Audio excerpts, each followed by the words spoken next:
Assalamualaikum warahmatullahi wabarakatuh. Nama saya Rahmi Permatahati, NPM 1717051080. Di sini saya akan menjelaskan ujian akhir praktikum mata kuliah mesin learning. Yang pertama itu penjelasan data dan analisis datanya. Apa isi data-datanya? Yang kedua, clustering secara partisional dan hierarkikal. Analisis matrik distant data dengan time series. Selanjutnya partisional dengan key means. Lakukan elbow graphic analysis, grafik plotnya. Selanjutnya hierarchical, K-tree, dan grafik dendrogram.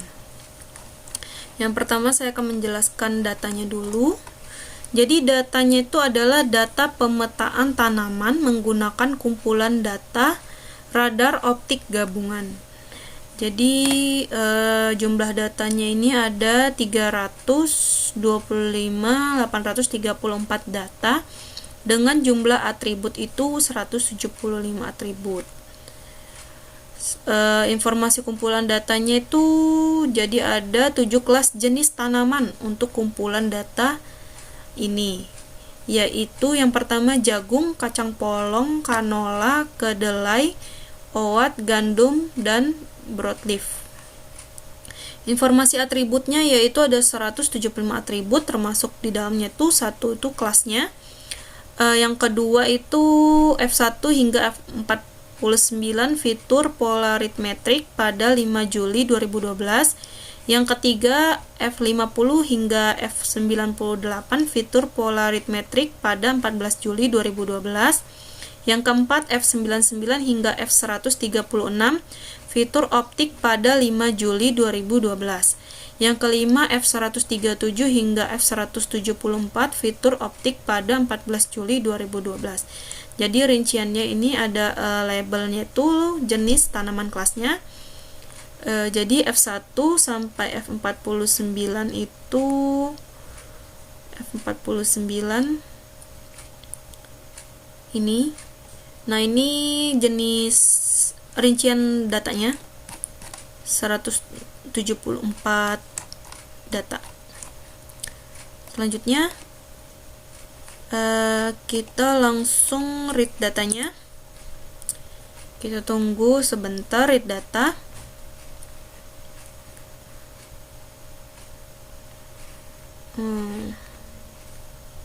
Kita read CSV dari data tadi yang sudah kita download di sini. Kita download datanya. Kita read data.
Jadi read datanya ini agak lama karena datanya itu besar, ada 325.834 data. Jadi ini kita baca read datanya tuh agak lama. Kita masih menunggu.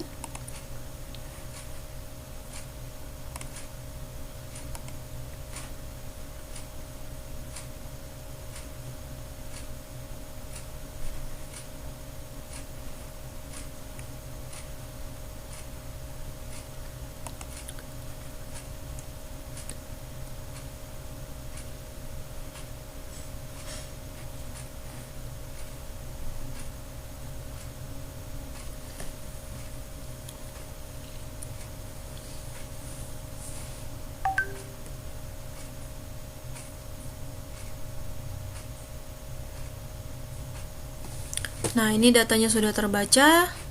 Ada 325.834 data dari 175 variabel. Lalu kita ubah my datanya, data yang pertama, yang label, yang kelasnya kita ubah menjadi faktor. str my data. Jadi data yang labelnya tadi, yang kelasnya itu kita rubah menjadi faktor dari 7 levels. Jadi 7 levels ini adalah 7 kelas jenis tanaman. Yang tadi, yang jagung, kacang polong, canola, kedelai, oat, gandum, broadleaf. Selanjutnya kita analisis data time series-nya, plot dari my data tadi. Kita plot type-nya ini my data 30, type-nya L ini line untuk melihat datanya seperti apa time series-nya. Jadi ini tampilan dari data time series-nya. Ini plotnya kita zoom. Nah, ini dari keseluruhan data. Jadi ini plot data time series-nya dari keseluruhan datanya. Selanjutnya kita membuat data sampling untuk memudahkan analisis selanjutnya. Kita membuat n sample 10 ini data dari setiap tipe data. List sample, kita buat list sample dari n sample. List sample. Jadi ada 1, 2, 3, 4, 5, 6, 7, 8, 9, 10 data. Kita indeks. Lalu data sampel, kita lihat datanya str data sampel. Ini data sampel ini dari my data kita yang awal dengan indeks sampelnya. Jadi data kita yang awal itu datanya ada 325.834 data. Nah, kalau yang ini jadi kita membuat sampel hanya 70 data saja dari 175 variabel. Sampel ini akan muncul secara random kecuali kita menggunakan set sheet. Lalu kita pattern datanya yang tadi, kita pattern dari 70 data. Lalu kita membuat distance. Kita install package-nya, lalu kita panggil library-nya. Ini kita membuat distance-nya, distance data dari data sampel tadi yang sudah kita buat. -1 ini kecuali data pertama, yaitu data pertamanya itu adalah kelasnya.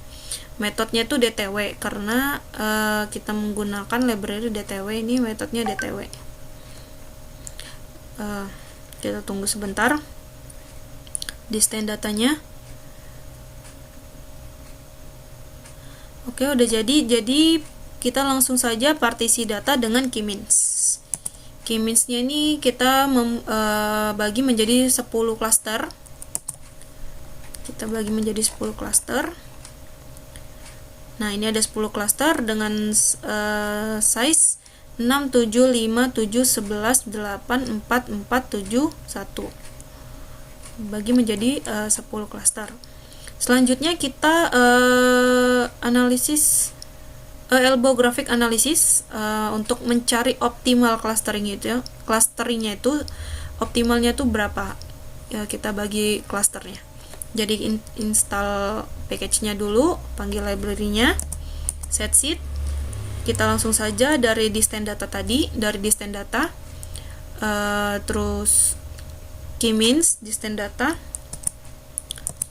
kita plot. Nah, ini plotnya, elbow-nya. Nah, elbow itu garis siku. Jadi kita mencari optimal berapa data itu bagusnya untuk di cluster. Jadi 4. Kalau yang tadi kan kita pakai K-means menjadi 10 cluster. Nah, kita lihat grafik plot dari K-means-nya yang dibagi menjadi 10 cluster tadi. Kita lihat plotnya.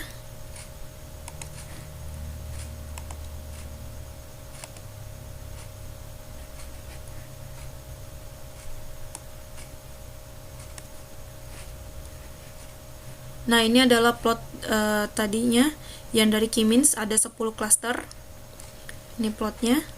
Selanjutnya kita masuk ke hierarchical clustering, K3. Clustering. Distance datanya metodenya menggunakan average. Langsung saja kita plot grafiknya, grafik dendrogram. Dendrogramnya, nah ini kita lihat. Nah ini pattern, kita menggunakan labelnya tuh pattern yang udah kita buat yang 7 jenis kelas tanaman tadi, yang ada jagung, kacang polong, kanola dan lainnya itu. Nah ini di sini agar kita memudahkan melihat datanya gitu. Langsung kita membagi klasternya. Tadi kita sudah mencari menggunakan elbow grafik. Jadi optimalnya itu dibagi menjadi 4 klaster. Ini dibagi 4 klaster. Ini seperti ini. Selanjutnya yang ketiga, klasifikasi dan prediksi menggunakan naive Bayes. Pisahkan data 75% training dan 25% data test. Jelaskan model decision tree yang dihasilkan. Jelaskan tabel hasil prediksi training dan analisis akurasi trainingnya. Jelaskan tabel hasil prediksi testing dan analisis akurasi testingnya. Nah, di sini kita library DT decision tree-nya, kita install package-nya. Ini sudah diinstal package-nya, kita tinggal memanggil library party. Nah, lalu di sini kita partisi data, memisahkan 75% data training dan 25% data testnya.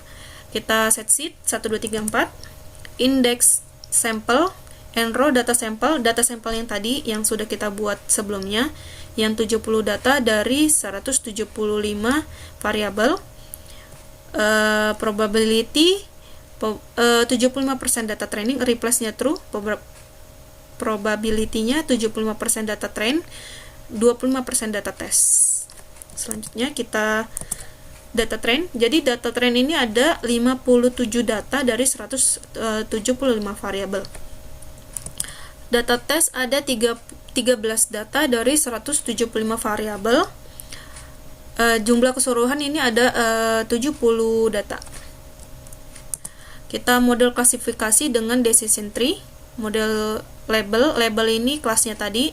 Datanya dari data trend, modelnya kita lihat. Ini model dari decision tree-nya, kita langsung plot saja. Kita plot. Nah, ini adalah model dari decision tree-nya. Selanjutnya kita prediksi data trend. Prediksi data trend P1, prediksi model dari K3 tadi menggunakan data trend. Table P1 I didn't understand that. Min itu untuk melihat akurasi seberapa banyak data yang terklasifikasi dengan benar pada data trend.